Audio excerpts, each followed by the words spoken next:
I'm glad that I was not one of the people that did a video after that thing Yaga Babkele when he was saying Ninu ni Sodoma when he was very angry at South Africans concerning the Ntoyaga Minister Law Oban. Who's this minister that took Shona Mash? Yeah, Lower flag. Yeah. Anyway, so I'm glad that I did not make a video. Our General Kela is one of us, ladies and gentlemen. Ubabeki Kele is a patriot, he's a South African. Yeah. Unamaphutha wakhe kodwa uthanda South Africa ubabekele. General Bheki Cele loves his country. And somebody please tell that Dr. Azwihangwi guy that tell him that this is what happens when people tell the truth. They remember things. I learned to yakho leyo ku ntwe yawo yena na yawo defender nonsense. O trial politica rubbish. Politica not Dr. Azwihangwi. I'm referring to this ANC chap from Limpopo who was leading a campaign of Zuma must go from a Limpopo side. He was a chairman of that thing. When there was a big campaign to have President Jacob Zuma to be ousted from the presidency. From the Limpopo side, this Dr. Azwihangwi is the guy that led that thing. He's now trying to defend Abu Spia no Babumku. Aiko lento yako wena Dr. Azwihangwi. Ayo tabia how Dr. Azwihangwi. When people tell the truth, they speak like that. Listen to Begita. When you speak the truth, you remember everything. You might miss the date maybe by 1 or 2, whatever. Not by big margin. But when you remember the truth, when you speak the truth, you remember everything. So now, Ntatekelo Abua. We polanete. This guy is putting Kimam Kunu under the bus. He's just speaking the truth. Exactly the very same. He's corroborating exactly what General Mkhwanazi has been saying. That is what Ndate Begitele is doing. General Begitele is simply corroborating what General Mkhwanazi has been saying. And he's even adding he's even giving context to some of the things that General Mkhwanazi has said. Simple. One other thing that I don't like, there is this lead counsel of the ad hoc committee. Loma Dalalo. Loma Dalalo has got sarcastic comments in a stand. There are certain sarcastic comments that he likes to make. Loma Dalalo. For example, when Begitele mentioned the story of when the first time he met Ket Maklala, Ket went to see him to go and complain to him when he was still was he police minister? Oh, the guy that was talking about Leonatim Teta, yes. Let's go back to this thing. Uket Maklala went to see him to go and complain that Usbia is forcing him, or rather is asking him to I mean Usbia, right? Is asking Uket Maklala. Uket Maklala is complaining to General Kele. Is asking Uket Maklala to do an affidavit, a lying affidavit about Ubab Khumalo. You know? And then when he said Khumalo, this is General Kele now saying in the ad hoc committee. When he said Khumalo, this Madala, this ad hoc lead counsel Madala, says which Khumalo Pella, we have many Khumalos. I hope it's not Dr. Khumalo, something of that sort. I mean, I listened to that comment and I said that this is sarcastic and nonsensical. When a man is telling the truth and is expressing what happens, somebody finds time to make stupid, sarcastic jokes or statements which are supposed to be funny. It's not funny. Another sarcastic statement Loma Dala made, it is when he when Ubabegi Cele mentioned that they went to a funeral of some person in KZN, I think a taxi owner, and then he said something that he has never seen so many guns. Yes, yeah, in a funeral. He saw more guns than flowers in a funeral. He has never seen so many guns, more guns than flowers in a funeral, like he saw in that person's funeral. And then the same guy, the same Madala, the lead counsel of the ad hoc committee, says Guns N' Roses. For those who do not know Guns N' Roses, I think it's a rock and roll group. I don't know whether it's the late 70s or I can't remember which era, but it's a rock and roll group, Guns N' Roses. Makes a very sarcastic comment. Again, this Madala. That is the thing in Ngaitani Ngayelo Abab was the ad hoc committee. But be that as it may, Ojana Bafwetu is telling the truth. And I'm glad Ogochi, our SAPS, also played a part in saving the World Cup.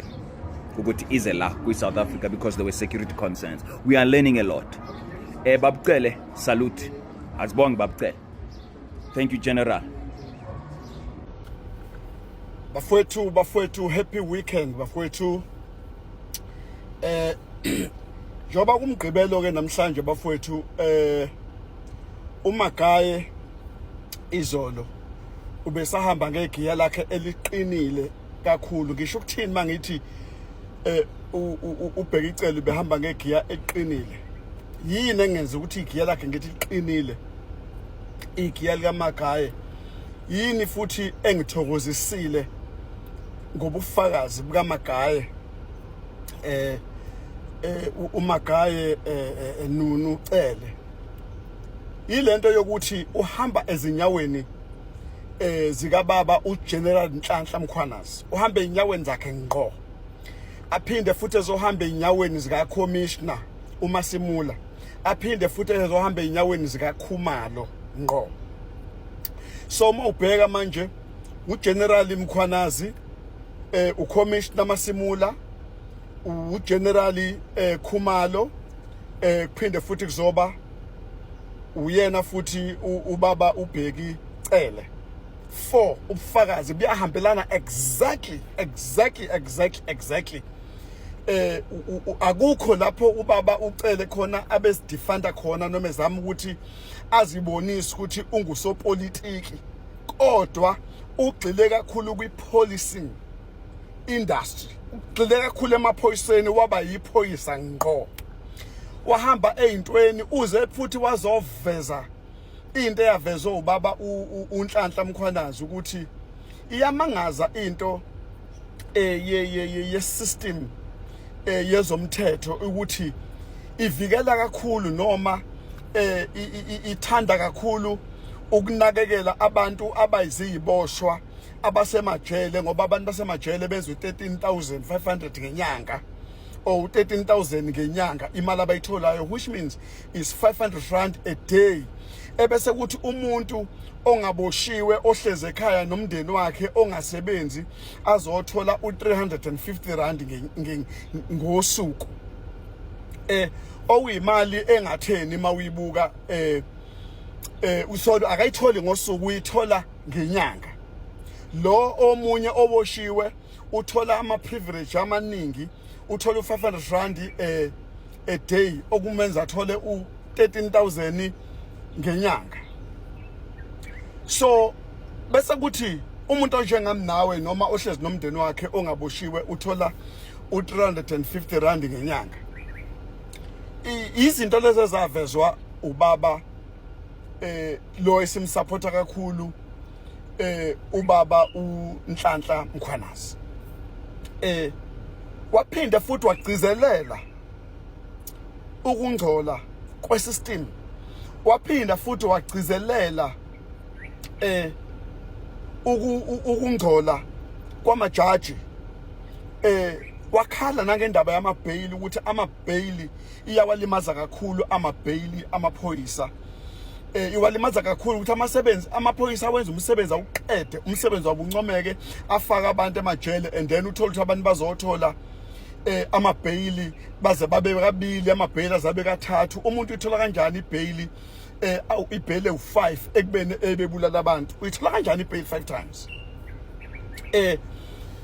okunye futhi akuvezile uze waveza ukuthi kunomuntu wasethembisa owayeserobhe imoto zemali 45 times kodwa lo muntu usethole amabhayili 4 times or 5 times kodwa urobhe izimoto zemali waphumelela waba successful 45 times wayithatha imali kodwa leyo muntu usethola amabhayili uma ngakhohlwa ke abantu base South Africa nginikhumbuze kunomuntu oke waboshwa nje enyangeni ephelile uMolefe wesibongo waboshwa lo muntu unamacala amakhulu kubala kubona ukufa ko DJ Somebody baningi abantu ababulele lo muntu uLokhuzaneni and isikhumbula ukuthi lo muntu bengaphandle ngebhayili ka100,000 kodwa ebe namacala amakhulu awenza ukubulala abantu enebhayili nje futhi baningi abantu sebeboniswa ukuthi usephinde futhi wabanquma wabayisa kwagoqanyawo phela loyo muntu sibonile ijaji eSouth Africa kade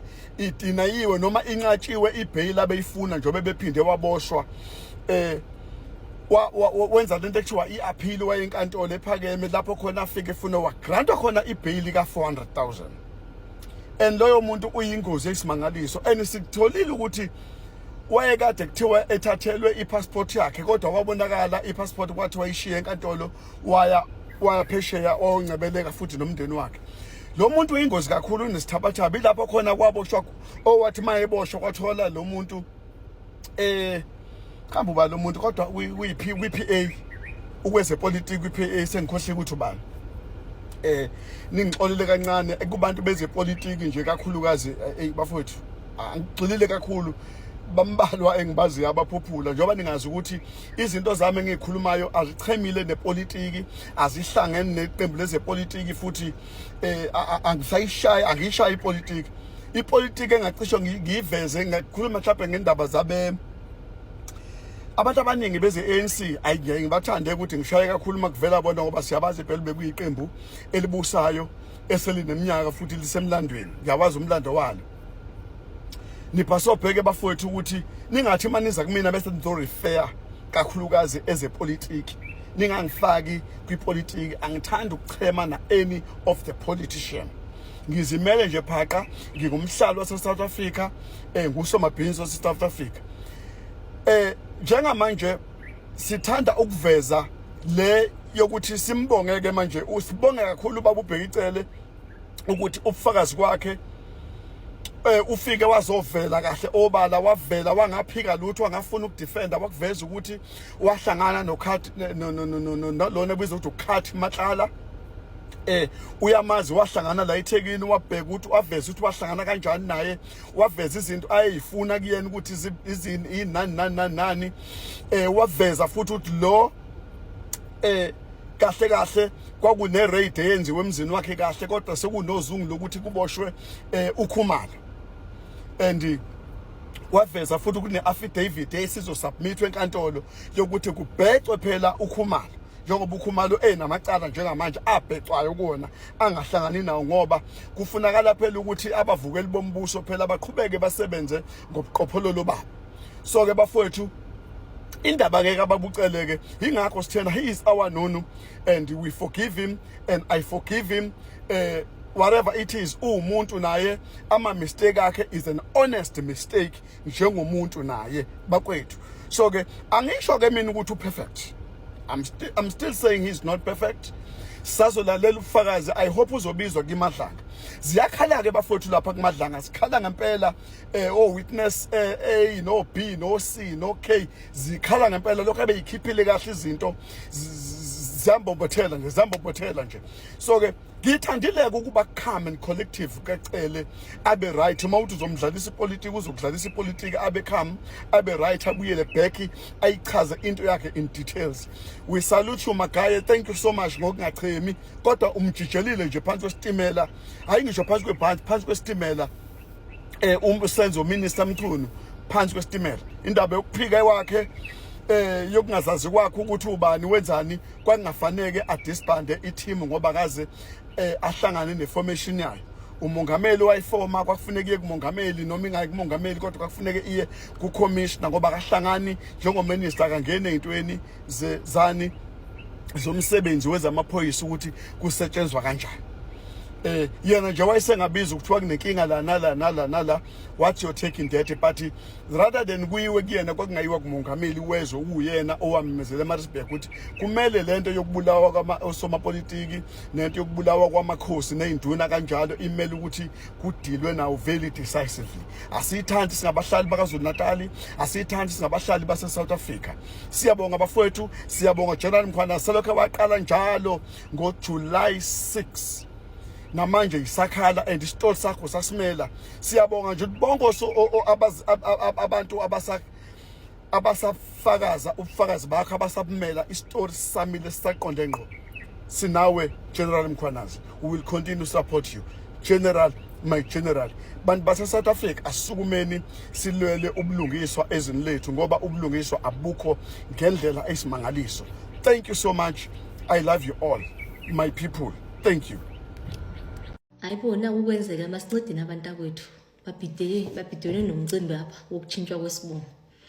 Kona kuyinyani because nami anihalela ukubaba ukuthiwa ifana yami ndingumchunu, isiduko ndingumacingwane, kuthiwa ifana yami ndingusibiya, isiduko ndingusotobe. Ngalo umzuzu hayi andiwish. Okay, mamelani ke uthi ithi nono yethu yena uvumile mosukwazana noKate Matlala wathi but had he knew inhlobo yomuntu akanguye he wouldn't have associated himself naye. Wathi as a result after vile uzikhiphile kuye akafani nomchunu othe ngokusekesiva kunobungozi kulo Kate still wagqobhoza highest maximum prison wafuna uyo access affidavit ka Kate Matlala. As a result no Malema uke wamscrutinize uJulius Malema uke wamscrutinize wamgrilla umchunu indoba uye still after sokuthethwe zonke izinto esezithethiwe uba uMatlala associated nokubulala uMatlala associated nobugulu ukuthi wena wanesibindi soba uye ku maximum prison your accessana neaffidavit phansi kwezinto zakho iMinister of Police usafuna ukuzidefenda because ifile yakhe mos umuntu yi-defense ukuzidefenda yakhe indlela yakhe ukuzidefenda so ustill futhi afuna ukuzidefenda wena ngeaffidavit evela kuKate. So uchili nonu yethu wathi yena uzikhiphile kwinto nokwenza nonondo andisho futhi umsula singalibali kwaye novumile naye unoba kunezakhe naye yena ubani unono yethu. Okay fine bafethu inunu berry yethu isivezele into yoba usibiya uke wafuna ukuhlohla umoya ombi kuKate Matlala. uKate uke wafika nento kwinunu berry ethi maba andithi mos mhla beye amaphoyisa beye nge6 ka December beye kwaKate kwake kwavela into ba baye batshontsha nento bayatshontshiswa ke shema amaphoyisa wethu yazi sometimes yes bake bayibe khona lonto leyo but nje ikhona lo mkhuba uba batshontshiswe. So uSibiya uke wafika nalo mkhuba lo into ba makabhale iKate makabhale iaffidavit ethi batshontshe oRolex watch nani waze watsho yena uKate ngomlomo wakhe into ba ayikho lonto leyo azange bamtshontshele ama Rolex watch ukuthi bafuna ukuthini bafuna ukuthi uKhumalo azobeka icala.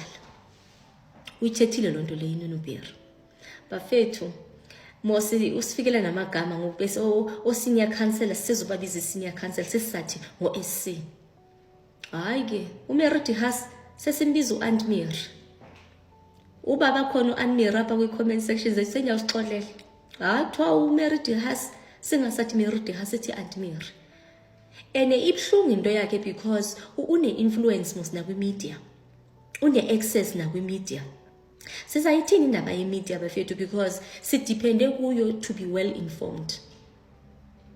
Sizabathemba njani because sesibonile sivile mos babathetha amanga sazibonele babathetha amanga even nangoku sizibukelele mos i-ad hoc committee sizibukelele iMadlanga commission but still basinikeza lento efunwa ngabo. Even i-captions zabo indlela babhala ngayo uyayibona inako ukumisleada okuthizeni Sizayithini indaba yabo because it depende kubo. Sizabakholwa njani into abazayibhala ngoku? Because sesibonile into yoba basebenzisana nemigilamkhuba.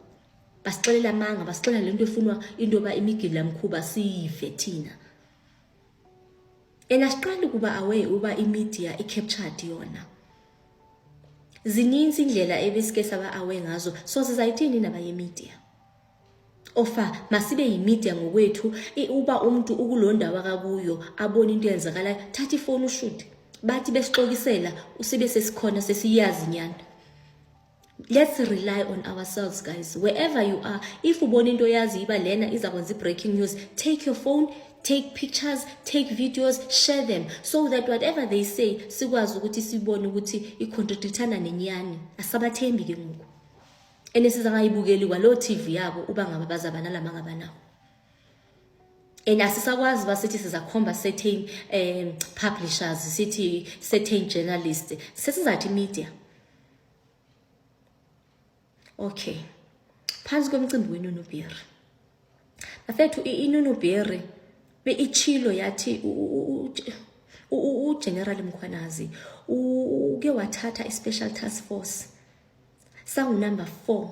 In my previous video benthe continent ngizama ukusho in Africa, ndafuna ukuyi-extend uba number 4 in the world, but I'm not sure what happened to that. But we were number 4 in the world. Kwafika uPierre wasenza unamba mqonzo.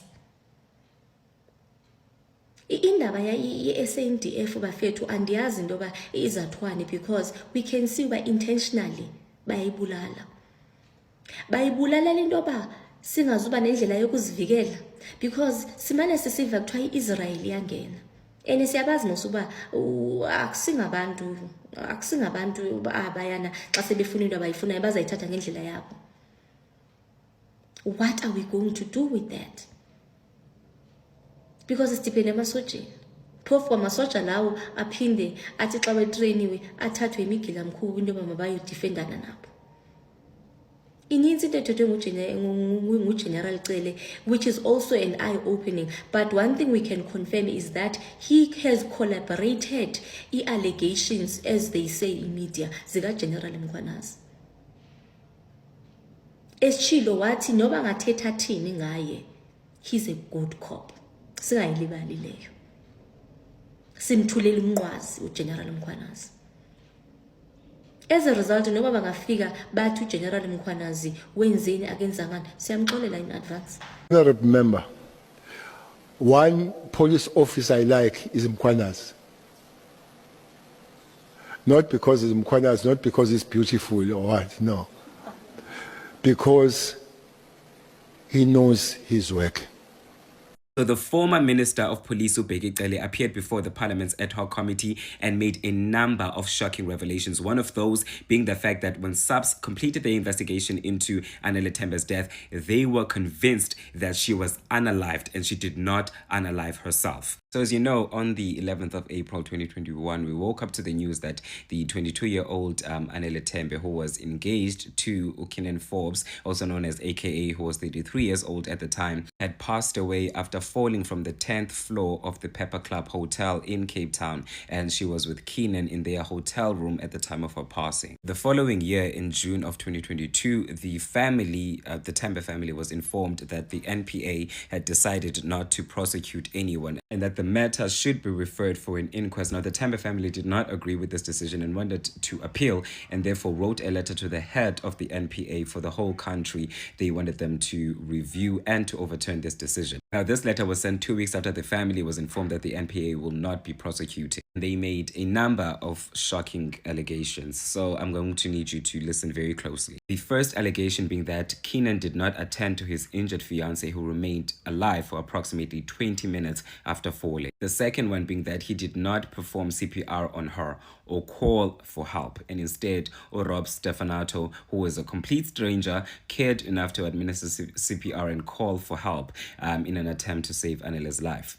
The third allegation being that Forbes cleaned up the hotel room and there was blood on the towels in the bathroom. The fourth allegation being that Forbes partied and drank in the hotel room with his entourage following the passing of his fiancée. The fourth allegation being that the scratch marks on Forbes' body, specifically at the back, which scratch marks were defensive marks in an upward direction, indicating that Forbes was carrying Anele on his shoulders while she attempted to defend herself. The scratch marks are indicative of the fact that Forbes threw her over the balcony.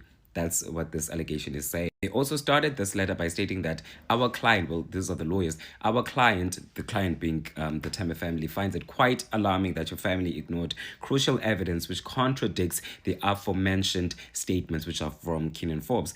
Now, the first one being that the call that Forbes made to the reception was made after Anele had already fallen, or rather landed on the ground. The video footage that captured the fall records a time that is prior to the call that Forbes made to the reception of the hotel. The evidence in the form of the record of the call and the video footage, which are contained in the docket, was shockingly ignored. The receptionist is easily contradicted by that. They also allege that the deceased, which is Anele Tembe, landed at a distance that is consistent with a person who was pushed. She landed approximately 5.5 meters away from the building, whereas if she had jumped on her own, she would have landed approximately 2 meters away from the building. The Tembe family also indicated that there had been no fingerprints on the railing of the balcony, which would have shown that, she had climbed over the railing herself, but therefore the absence of the fingerprints demonstrate that she was pushed or thrown over. Keenan went on a social media hiatus for a month after his fiancée had passed away,